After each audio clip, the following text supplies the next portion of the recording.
In the name of God, the compassionate, the merciful. Engineering Plasticity, Chapter 1, Introduction, Part 5. Now we talked about material behavior, plastic behavior, the mechanism behind the plastic behavior, and now I would like to pose this question: how is the plastic behavior of a polycrystal? Okay, this question was answered before. In fact, we talked about it before, but also I would like to present to you this Hall-Petch equation. Probably you have come across this before, but this is very interesting equation, and it applies to all kinds of metals. Now here you can see the yield strengths, okay, yield strengths, and here is the inverse of the root of the diameter of a grain. Okay, so the grain size in fact is this axis, and yield strength is this axis. That's the grain size. Okay, that's the inverse of a grain size, and this is the Hall-Petch equation. Sigma yield is equal to sigma 0 ky d to the power of minus half. Now this shows the influence of grain size on the yield strength. You see, as the grain size becomes smaller and smaller, that's d becomes smaller, and the yield strength increases higher and higher. We have a linear relationship between the grain size and the yield strength. Of course, this linear relationship is inverse as shown in here. This is constant, that is constant. That is, d is the grain diameter and sigma is the strength. So in any metals, if we decrease the grain size, we increase the strength, and that is a fact, and it has been verified by many experiments. Okay, but we should note that if we get a grain size at very small scales, like nanoscales, this relationship may not hold. In fact, it may be inversed. In due time, I will speak about that. Okay, so that is the simple relationship between the grain size and the yield strength. Of course, we know why this happens. It happens because as the grain size becomes smaller, we get many grain boundaries, and those grain boundaries are in fact hinder the deformation. They are a barrier to dislocation motion, and dislocation motion is the basis for the slip and plastic deformation. So as we increase the grain boundaries, in fact we are producing more and more barriers in front of the plastic deformation, and so the yield goes up.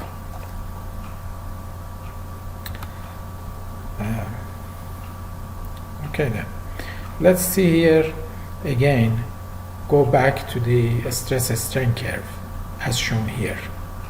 Now as we load the specimen, the stress goes up and we get some strain, and supposing we reach a point D. Okay, so we have passed this elastic portion and we have experienced plastic deformation in here, and at point D we stop the experiment. If we stop the experiment, we unload the specimen. Unloading the specimen, the line of unloading moves exactly in the same gradient as the elastic portion of the curve.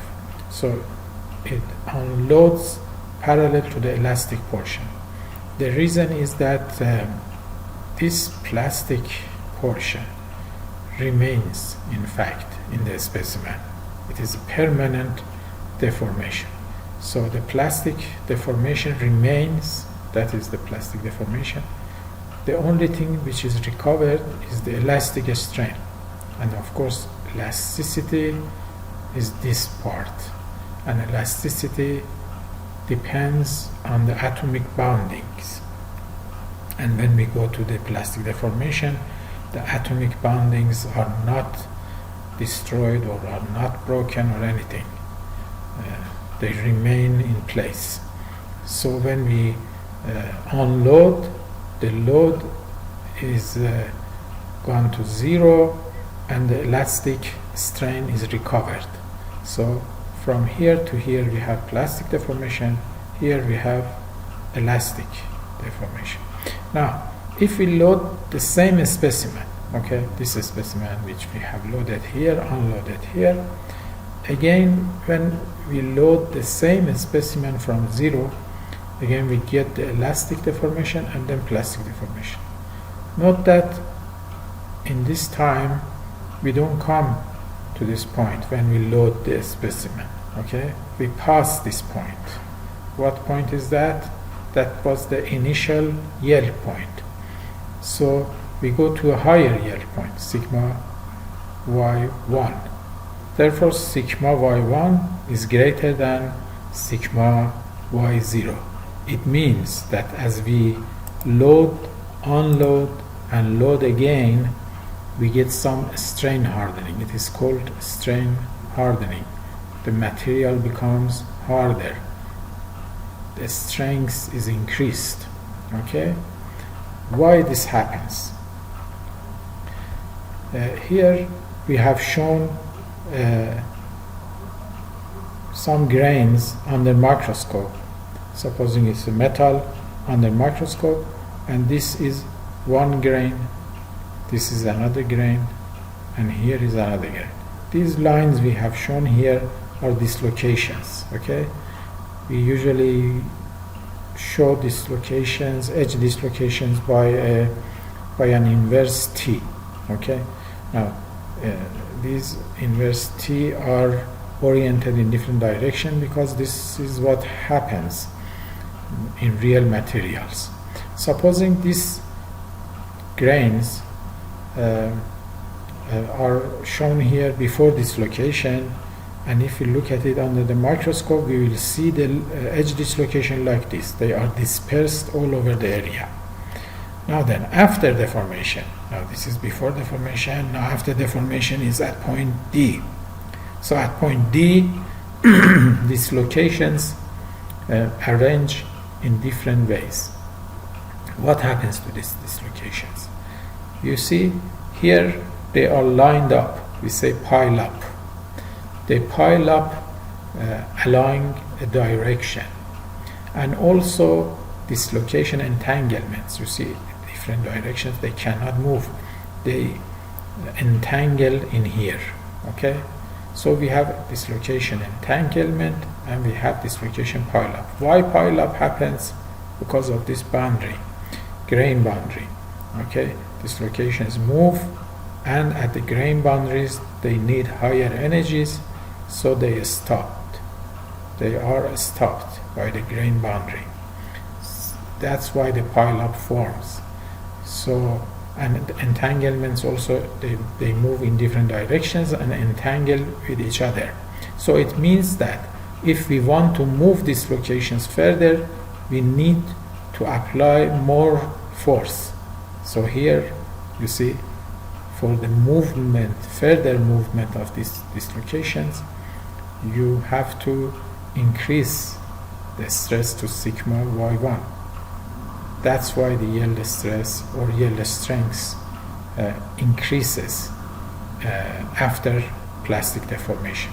So we have this strain hardening phenomena which happens during plastic deformation, and it is due to the hindrance that is caused by dislocation, entanglement, and dislocation pile up. If we didn't have these boundaries, then we wouldn't have these pile-ups and also entanglements, because we would have a bigger space for the dislocations to move. So the movement of the dislocations would be easier. However, they would eventually entangle to each other, and their movement will be hindered as well. So that's the mechanism for plastic deformation, for polycrystal, and also strain hardening. Right, now Bochinger effect. What is Bochinger effect?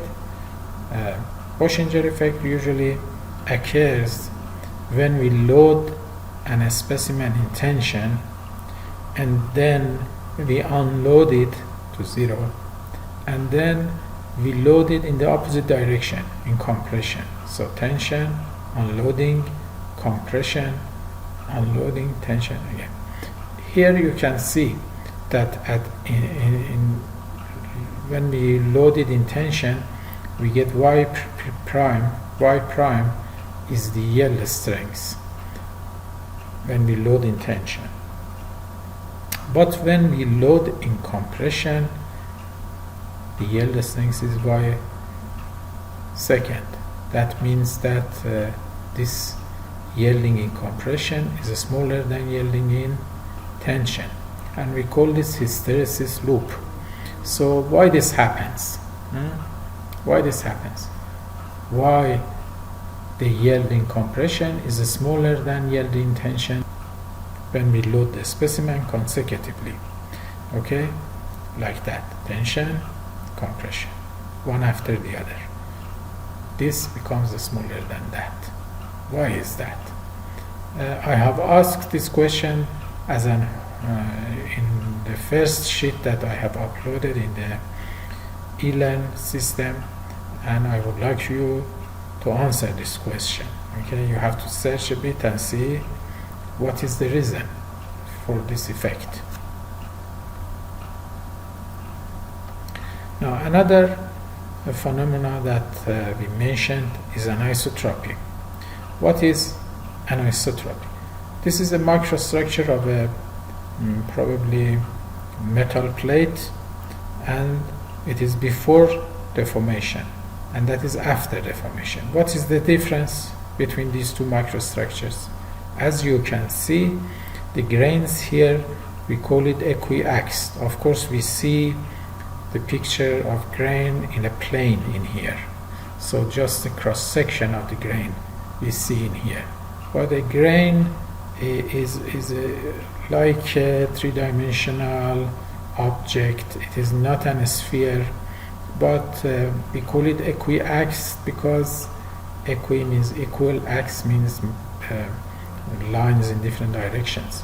So equiaxed means that the dimensions in different directions for the grains are almost equal, not exactly equal. For instance, in this direction, in that direction, this grain almost very near, the dimensions are very near each other, also in three dimensions for this grain or that grain. Of course, some of these grains we see that in one dimension is much bigger than the other dimensions, but in general they don't have a preferred direction. Preferred direction is like that. You see all the grains here, the dimensions in that direction is larger than the dimension in other directions. So we say that this is a preferred direction. Okay, preferred direction. Why this happened to these grains? Because here you see the grains oriented in different directions and no preferred direction. But here they are oriented all in one direction. So this is the preferred orientation or direction. Why this happens? Because we deform it in that direction. For instance, if we roll it, if it goes under rolls and we roll it in that direction, all the grains are oriented in that direction. Again, here we have shown a rolling of a plate, metal plate. Before rolling, that's the microstructure. You see the grains are almost equiaxed, and after the rolling, the grains are oriented in one direction like that. So this means that we call this anisotropy. Okay, anisotropy means that we have a preferred orientation of the grains or preferred direction. So all the grains are arranged in one direction or orientation. Okay, so that's anisotropy, and it mainly occurs in plates and sheets.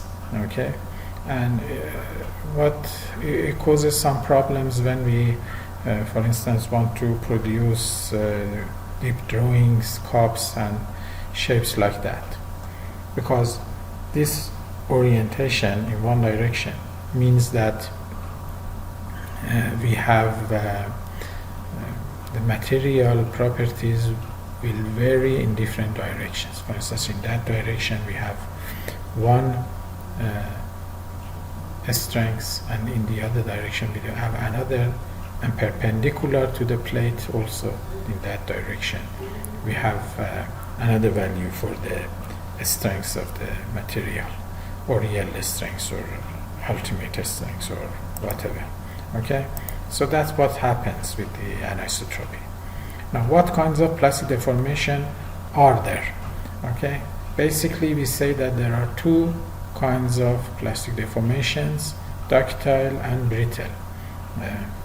Brittle means that we have a little deformation, and ductile means that we have a very large plastic deformation. Okay, so plastic deformation, the amount of plastic deformation is measured for the ductility of the material, or it being brittle. Therefore, this material, although has a higher strength, but it is brittle. For instance, like ceramics are very brittle materials, but most of ceramics have very high strength. But metals are ductile, like mild steel, and their strength, of course, is smaller. But altogether, metals are very good materials for engineering use, because they combine all kinds of properties that we need, like ductility and strength and yield strength and hardness, and everything are in good proportion.